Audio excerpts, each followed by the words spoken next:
Everybody knows Chrome kids are better kids.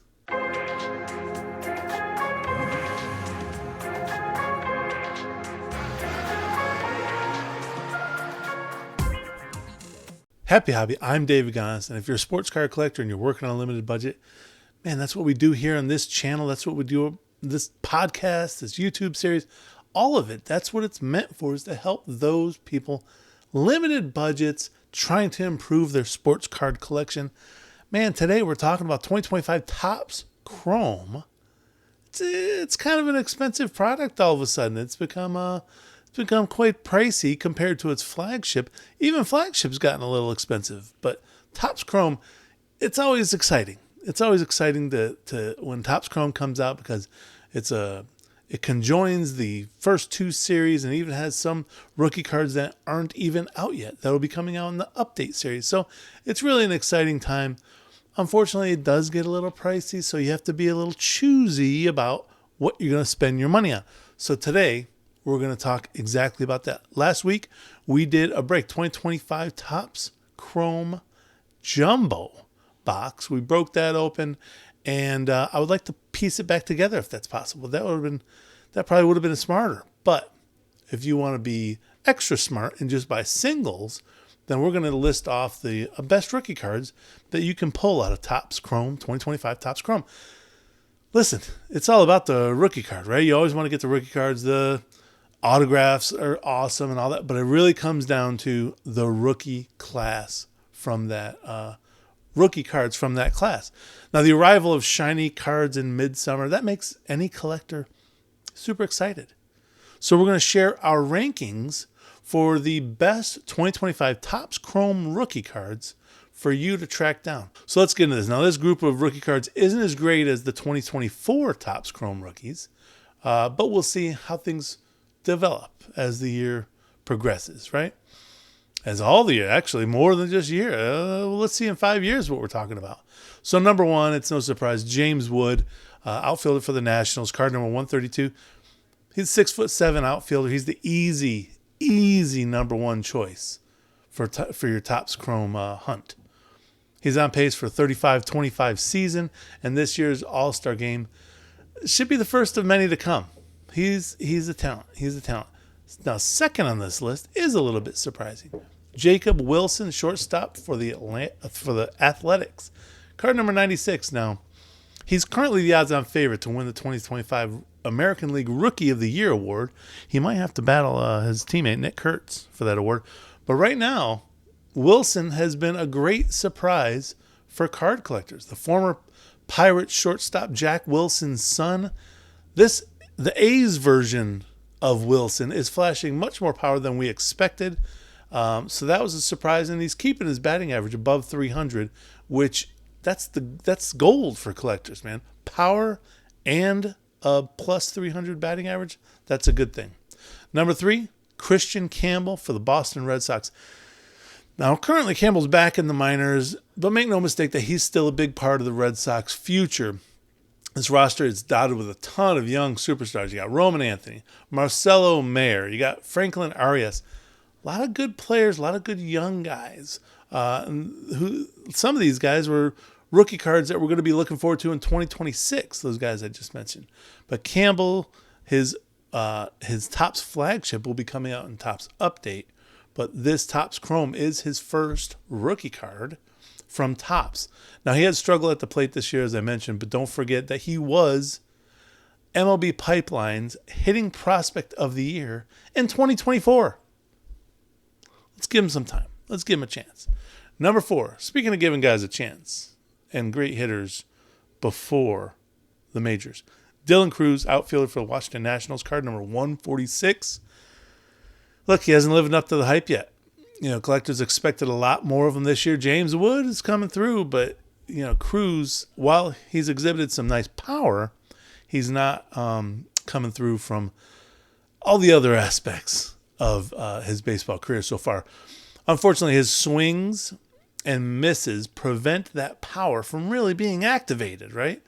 He suffered from an oblique injury in late May. That's kept him on the injured list. And he'll get a couple more active months in to get us excited again before the offseason. So don't poo-poo the Dylan Cruz rookie cards just yet. No poo-poo. Number 5, Matt Shaw, third baseman for the Chicago Cubs, card number 219. Now, on the surface, it looked like Shaw was a spring training flash in the pan because he was a superstar this spring, and then when he got to the majors, he struggled a little bit with the Cubs in the first half.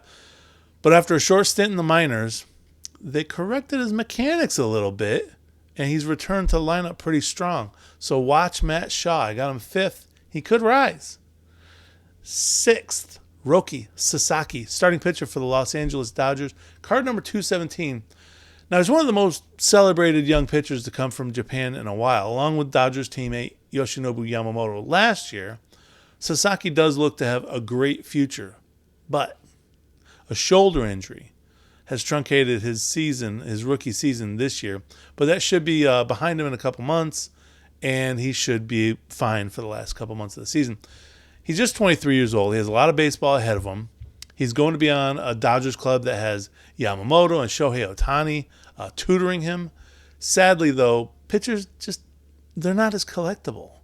So he's going to need to become the Dodgers ace before we want to invest too much into his rookie cards. Now, the one thing that is going for him is he does have that international market of Japanese card collectors wanting to get in on his rookie cards. So that does benefit his collectability more than some of the other pitchers on this list. Number 7, Kevin Alcántara, outfielder for the Chicago Cubs, card number 173. It's tough to watch a solid prospect hitting so well in the minors when you know there's not a spot available for him on the Major League roster. You might recall, well, now it's probably 20 years ago, Ryan Howard was stuck in the minors for the Philadelphia Phillies because they had Jim Thome at first base, and they tried Howard in the outfield and it wasn't working, and it took a while. So it might just take now. Alcántara is 23 years old. He's a young guy, long, lanky outfielder. He's hitting well in AAA. But the Cubs might need to trade him before he can realize his potential in the majors, because right now they got Kyle Tucker, Pete Crow Armstrong, and Ian Happ. They're all playing well. So there's no reason for them to mess with that and bring him up either to A, sit on the bench with no at-bats and not getting any reps, or B, to move him into the lineup and then sit someone who's already playing well. MLB.com believes he has 30-20 potential, which means his parallels are nice pickups, nice cheap pickups, I might add, right now. Number 8, Kobe Mayo, first baseman for the Baltimore Orioles, card number 120. Now, the Orioles system, they got a lot of examples of players who started slow upon their first arrival to the majors, and then they kind of stumbled a little bit, and then they turned it around on a subsequent trip back to the majors. And that's what I think is going to happen with Mayo. It's a promising narrative for Mayo, who has had an increasingly frustrated season, but we'll see how this plays out. With the Orioles struggling this year, Mayo should see at-bats by season's end, and the promise we saw in the offseason should return. That's what I think. He's the 8th best prospect, 8th best rookie card, I think, in 2025 Topps Chrome.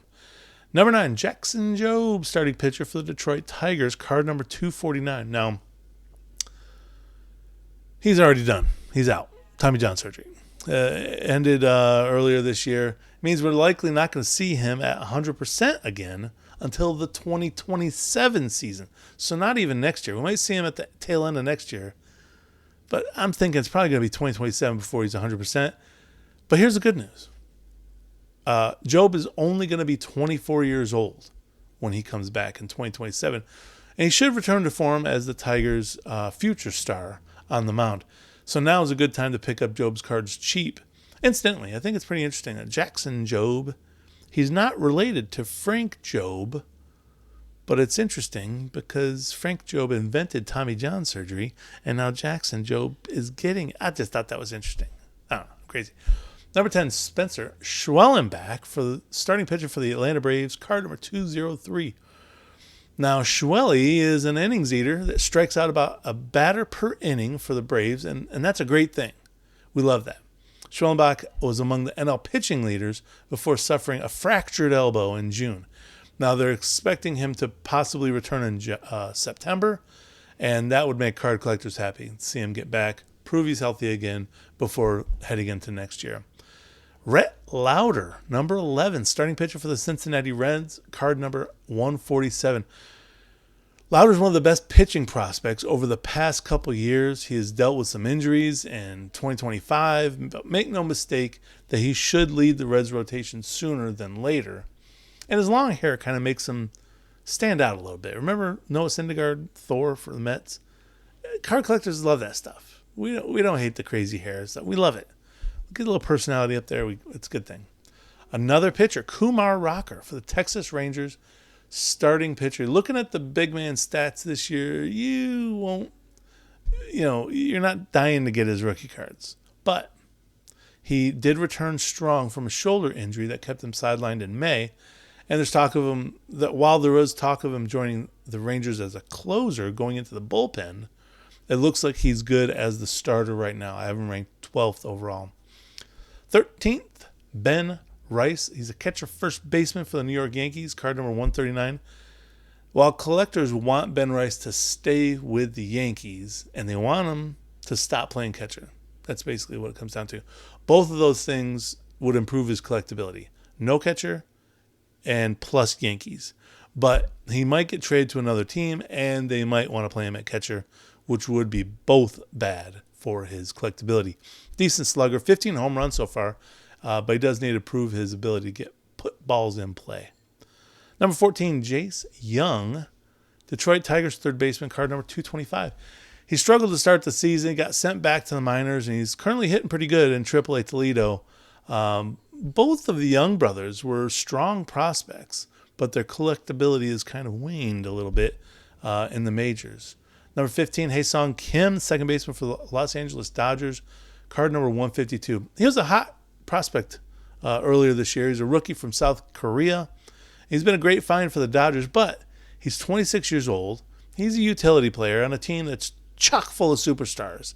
So he's not going to get much face time, not much marketability or collectability unless he gets traded to another good team to be a starter. But even then, not so much. I don't know if that's going to happen. Number 16, Luisangel Acuña, second baseman for the New York Mets, card number 56. I'm going to be honest. I was way off. I was a little ahead of myself ranking him as one of the best rookie cards to get out of Series 2. He does have good speed. He has some run-producing talent on a big market team. Those are good things that you love. He's got the great last name, but he's going to have to hit better for us to want to buy up his cards.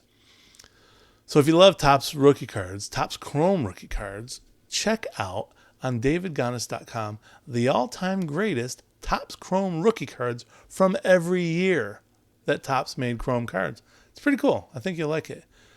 Also, I want to know who you think would be among the best rookie cards from 2025 Topps Chrome. I want to hear it. Either send me an email at ganiscards@gmail.com or put a comment in the video, in this YouTube video. I hope you're enjoying the 2025 Topps Chrome release. Hope you had a better break than I did. But whatever you do, if you're enjoying it, if you're not enjoying it, there's always new cards coming on the horizon, so that's all good. Whatever you do, make sure you have a happy hobby.